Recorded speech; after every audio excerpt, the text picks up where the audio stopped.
Hello everyone, how are you doing? This is MD Tech here for another quick tutorial. In today's tutorial, I'm going to show you guys how to install and set up your HP OfficeJet 6815 series printer on your Windows device. So this should hopefully be a pretty straightforward process here, guys. And without further ado, let's go ahead and jump right into it.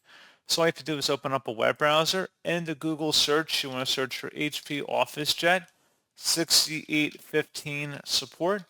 Go ahead and search for that. Best results should come back with an HP support page that says HP OfficeJet 6815 all-in-one printer. Go ahead and open that up.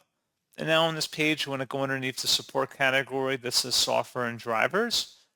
And then you want to scroll down again underneath driver product installation software. There should be an OfficeJet 6810/6820 all-in-one printer series full feature software and drivers. Go ahead and download that item. Again, you want to get it directly from the HP support page here. And then once it's downloaded to your system, go ahead and open up that file to run it. It may take a moment to extract, so just please be patient.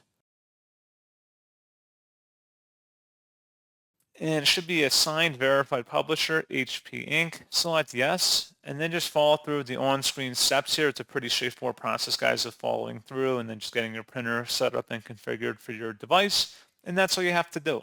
So pretty straightforward process, guys. And as always, thank you for watching. I do hope that I was able to help you out, and I do look forward to catching you all in the next tutorial. Goodbye.